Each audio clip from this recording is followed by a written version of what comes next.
लॉकेट चटर्जी जी, चूंकि मणिपुर का मामला थोड़ा अलग और अलहदा है, इसलिए वहां की स्थिति क्या है, सरकार को इस बारे में विपक्षी दलों से बातचीत करके जैसे भी हो सदन चलाना चाहिए। जो भी सच है वो देश के सामने आए। गृह मंत्री की ओर से भी ये बयान आया है, लेकिन सदन अगर चलेगा नहीं तो वो सच्चाई कैसे सामने आएगी। वहीं विपक्षी दलों की ओर से अगर सिर्फ हंगामा किया जाएगा तो आप लोगों से भी पलटकर ये सवाल पूछा जाएगा कि पहले पीएम बोले फिर देखा जाएगा, उसके बाद आ जाएंगे कि नियम 267 के तहत इसकी चर्चा कराई जाए, फिर उसके बाद हंगामा। अगर इस तरह का सिलसिला चलता रहेगा तो लोगों के करोड़ों रुपए बर्बाद होंगे। सदन जो 17 बैठकें इस मानसून सत्र में होनी है, एक एक बैठक अगर इसी तरह से रद्द होती हुई चली जाएगी तो उसका हश्र क्या होगा, इस बात को समझा जा सकता है। ऐसे में सत्ता पक्ष और विपक्ष दोनों की ही जिम्मेदारी है। आप लोगों ने मणिपुर पर सर्वदलीय बैठक की, उस बैठक में भी विपक्षी दलों की ओर से या सत्ता पक्ष की ओर से हल कोई क्यों नहीं निकल पाया, देश ये जानना चाहता है। लेकिन सुजाता पांडे जी, अब मैं आपके पास आते हुए, अब इस पूरे मामले में मणिपुर पर जवाब तो सरकार को ही देना होगा, और सरकार जवाब तब देगी जब पूरे मामले पर चर्चा होगी। और 267 के तहत अगर चर्चा की मांग की जा रही है तो फिर क्यों दिक्कत हो रही है, देश ये जानना चाहता है। देखिए चित्रा जी, पहले तो आप ये समझिए कि जो सरकार की जो ऑल पार्टी मीटिंग हुई थी उसमें ये बिल्कुल साफ हुआ था कि 176 रूल के अंडर ही चर्चा होगी, और इस पे सब कुछ सर्वसम्मति बन भी गई थी, लेकिन बाद में ये मुकर गए। अब इसमें 15 क्वेश्चन, 7 स्पेशल मेंशन है, और साथ में ये भी होता है कि सभापति इसको एक्सटेंड भी कर सकते हैं। तो आप चर्चा शुरू तो कीजिए, आपका मकसद चर्चा करना है या फिर रूल देखना है, पॉइंट नंबर 1। दूसरा, आज 1990 से लेके अभी तक इस रूल के जो ये कह रहे हैं कि 267 के अंतर्गत सिर्फ 11 बार चर्चा हुई है। पिछली बार नोटबंदी तक चर्चा हुई थी, रात भर चर्चा होती रही थी। बाद में क्या हुआ, उसको अदालत तक ने मान लिया कि वो जो नोटबंदी हुई थी वो देश के लिए भली की। जो सबसे इंपॉर्टेंट बात है, मणिपुर का आपने बोला कि वो एक अलग मामला है। कैसे चित्रा जी, बंगाल का मामला कैसे मणिपुर से अलग हो जाता है? क्या जिसकी वीडियो बनती है वो ज्यादा अहमियत वाला मामला होता है, जिसकी वीडियो नहीं बनती वो कम अहमियत होता है? कैसे बिहार में और झारखंड में, छत्तीसगढ़ में नंगे लड़के जो घूम रहे थे सरकार के खिलाफ प्रदर्शन करते हुए, वो कम अहमियत वाले मामले हो जाते हैं? पूरे जो परिवार को जला दिया जाता है रेप के बाद में राजस्थान में, उस पर एक विपक्ष की एक आवाज नहीं निकलती। 500 करोड़ की भ्रष्टाचार की लाल डायरी पे चर्चा क्यों नहीं होनी चाहिए? एक नियमबद्ध तरीके से चर्चा होगी तो मणिपुर पे भी चर्चा होगी, बिहार पे भी चर्चा होगी, राजस्थान पे भी चर्चा होगी, सब पर करा लीजिए। जिम्मेदारी सुजाता पांडे जी सरकार की है ना, किसने मना किया है? आप चर्चा करा लीजिए, लेकिन पहले शुरुआत तो हो। तो अगर सदन जैसे ही खुलेगा उसके बाद 11:01 पर 2 मिनट पर सदन की कार्रवाई स्थगित, फिर 2 बजे खुलेगा, फिर 1 मिनट की कार्रवाई होगी, फिर स्थगित। देश ने इसलिए तो नहीं चुना है ना, चाहे वो सरकार के सत्ता पक्ष से जुड़े हुए सांसद हो या विपक्षी सांसद हो, सिर्फ हंगामा करने के लिए तो नहीं चुना गया है ना लोगों को कि हंगामा करें, सदन की कार्रवाई स्थगित रहे, उसके बाद बाहर आकर मीडिया में जवाब दे दिया जाए। चित्रा जी 30 सेकेंड, अगर चर्चा कैसे होगी? अगर आप वेल पे जाके सभापति के निर्देश के बार बार आप उसकी उल्लंघना करेंगे तो फिर क्या होगा? अगर तो आपको वहां भेजा है जनता के मुद्दे उठाने के लिए, अपनी राजनीति चमकाने के लिए नहीं। अभी सबसे इंपॉर्टेंट क्या है कि मणिपुर में जो हो रहा है वो तत्कालिक रूप से बंद हो। वो और उसका जवाब कौन देता है? गृह मंत्री सबसे बड़ा पद होता है। राज्य जो भी राज्य में कुछ हो रहा है, अगर लॉ एंड ऑर्डर का व्यवस्था, यहाँ पे बैठी उसे प्रश्न करती गृह मंत्री की क्या औकात है? अरे औकात तो अशोक गहलोत की भी नहीं है कि वो एनसीआरबी के डेटा के अनुसार में राजस्थान में 6337 रेप हुए हैं और 15% का इजाफा हुआ है पिछली बार की सरकार के।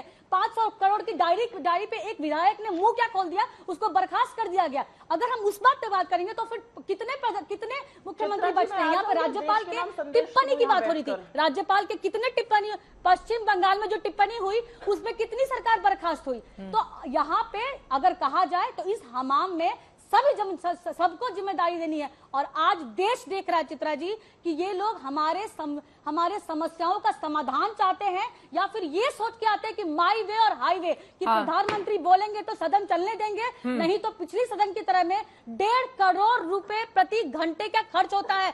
टैक्स पेयर का पैसा है, कोई ये सांसद नहीं देता है इसको, इसकी भरपाई कौन करेगा? जो बाकी बिल है वो ठीक है, उनकी बात हो जाए उसके बाद आ रही हूँ सुप्रिया जी, उनकी बात हो जाए। मैं बहुत देर के बाद उनके पास गई हूँ, उनकी बात हो जाए।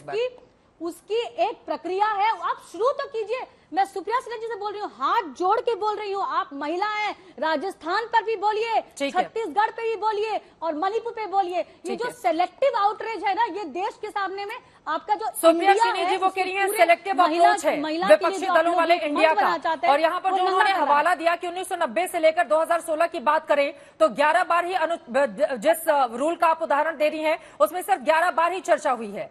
आखिरी बार नोटबंदी पर हुई थी और इस बात का जिक्र खुद जगदीप धनखड़ जी की ओर से भी किया गया था सदन के भीतर। तो मुद्दा यह है कि मणिपुर पर शांति का समाधान ढूंढा जाए।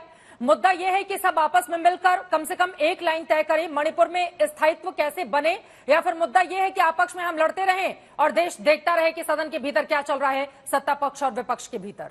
सुप्रिया जी,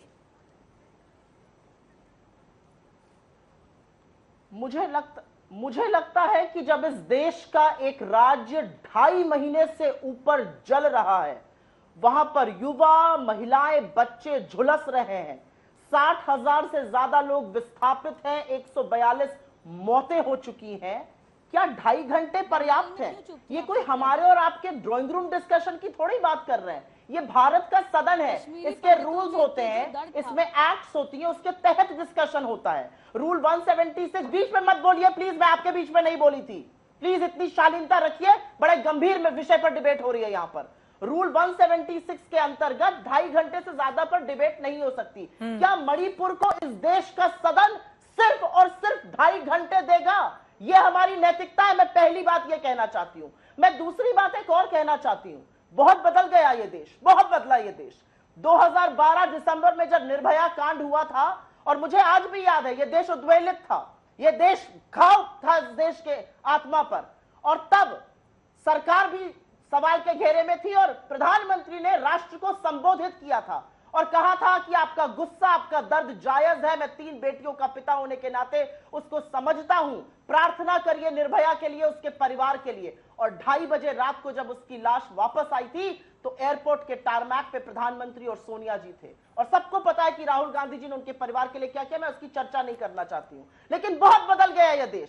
आज तेरा बलात्कार वर्सेस मेरा बलात्कार हो रहा है, किसी के भी ऊपर चर्चा करिए। आप राजस्थान पे चर्चा करना चाहते हैं, करिए, छत्तीसगढ़ पे करिए, बिहार पे करिए, बंगाल पे करिए, मध्य प्रदेश पे करिए, किसी पर भी करिए। लेकिन एक बात याद रखिएगा, इनमें से कोई भी और राज्य 78 दिन तक हिंसा की गिरफ्त में नहीं था। इनमें से कोई भी और राज्य में एक पहली गिरफ्तारी 78 दिन के बाद वीडियो आने पर नहीं होती। और आपने यहां पर एक बात कही थी, वीडियो का इंतजार विपक्ष कर रहा था। जी नहीं, वीडियो का इंतजार सरकार कर रही थी। सरकार ने पहली बार तब बोला प्रधानमंत्री ने जब वीडियो आया, पहली गिरफ्तारी तब हुई जब वीडियो आया। बोला गया सैकड़ों ऐसे केसेस है जब वीडियो आया। राहुल गांधी तो बहुत पहले हो आए थे मणिपुर, लोगों से राहत कैंप में मिले थे, उनके आंसू पोंछे थे, तब यहां बोला गया था राजनीति हो रही है। आज इस देश को डिसाइड करना है कि प्रधानमंत्री चर्चा में भाग लेंगे या चर्चा से भागेंगे। शून्यकाल में एक दिन में 15 सांसदों की ओर से अपनी बातें कही जा सकती हैं, लेकिन अगर तमाम और भी दूसरे पहलू हैं जिसको लेकर चर्चा कम से कम की तो जा सकती है। अभी तो 1 मिनट के लिए सदन खुलता है, हंगामा, उसके बाद फिर खेल खत्म, दूसरे दिन खुलता है, फिर से वही स्थिति। हर रोज उसी तरह की तस्वीर देख रहा है ना पूरा देश। लॉकेट चैटर्जी जी, कम से कम सरकार की ये जिम्मेदारी है कि मिल बैठकर सबको साथ में लेकर मणिपुर के मुद्दे पर या जिस पर भी आप बातचीत करना चाहती हैं, महिलाओं से जुड़ा हुआ मुद्दा तो बेहद संवेदनशील है, चाहे वो किसी भी राज्य से जुड़ा हुआ हो, क्यों नहीं सरकार चर्चा करा लेती है? आप मणिपुर पर बोलेंगे, आप राजस्थान और बाकी जगहों का मुद्दा उठा लीजिए, पश्चिम बंगाल का मुद्दा उठा लीजिए, कम से कम सदन में चर्चा तो हो। जब बंद हो जाएगा, बार बार सदन की कार्यवाही स्थगित होगी, देखिए, तो फिर सारी बातें बेमानी नजर नहीं आती हैं क्या? देखिए सुप्रिया जी जो बोल रहे थे कि 78 डेज बाद जो वायरल हो रहा है वीडियो, उसके लिए अभी तक गिरफ्तारी, इतना उसको सजा वो नहीं देख रहे हैं। तो मैं तो बोलना चाहती हूँ बंगाल का 2012 में जब पार्क स्ट्रीट में गैंग रेप हुआ था, सुजैत खान, उसको वो अभी दुनिया में नहीं है, लेकिन 2012 अभी है 2023, सब लोग जानते हैं, सब मीडिया में आया था, न्यूज़पेपर में आया था, लेकिन उस टाइम में कोई भी अभी तक शास्ति नहीं हुआ। 2012 में सरकार था, कामदुनी का हुआ था, अभी तक शास्ति नहीं हुआ। दुर्भाग्य है कोई कि सदन वीडियो की सामने नहीं है। राजस्थान में कुछ दिन पहले जो महिला का जो बच्चों के साथ जला दिया था, उसके लिए राजस्थान का खुद वहां का विधायक बोल रहे हैं कि राजस्थान में महिला सुरक्षित नहीं है। लेकिन ये वही तो बोल रहे हैं, वीडियो के लिए बोल रहे हैं। अभी तक तो इतने सालों चला गया, टीएमसी कुछ नहीं किया, किसी का शास्ति नहीं हुआ। आप एक के बाद एक घटना मेरे पास लिस्ट है, नैतिकता है, तो कैसे बोल रहे हैं? सिर्फ अब मणिपुर के लिए चर्चा करेंगे क्योंकि जहां पे बीजेपी है, और बाहर का राजस्थान के बारे में चर्चा नहीं होगा, पश्चिम बंगाल के बारे में चर्चा नहीं होगा, छत्तीसगढ़ के बारे में चर्चा नहीं होगा। क्या करेगा? क्या लिस्ट बोल रहे हैं? संसद क्यों है? सब सुनिए, सब आप एक बार बोले, सबको लेकर चर्चा होना चाहिए। सब बेटी देश का बेटी है, देश का बेटी है। हम लोग जब भी तू मैमे की पॉलिटिक्स होती है, उसके बाद जो बहस होती है वो इसी तरह से चलती हुई नजर आती है। यही हंगामा सदन के भीतर भी बरपा हुआ है, यही हंगामा सदन के बाहर भी बरपा हुआ है। सवाल यह है कि सदन के भीतर आखिर वो कौन से लोग हैं जो वास्तव में इस पर बहस नहीं करवाना चाहते। सरकार की ओर से कहा जा रहा है वो बहस को तैयार है, विपक्ष नियम पर अड़ा हुआ है, लेकिन कुल मिलाकर जैसे ही सदन की कार्रवाई शुरू होती है वो कुछ ही मिनटों में स्थगित हो जाती है। अगर यही स्थिति चलती रही तो मणिपुर पर हमारे सांसद, चाहे वो सत्ता पक्ष के हों चाहे वो विपक्ष के हों, क्या वास्तव में गंभीरता का परिचय देते हुए वो चाहते हैं कि वहां पर चर्चा हो ताकि देश के सामने सच्चाई आए।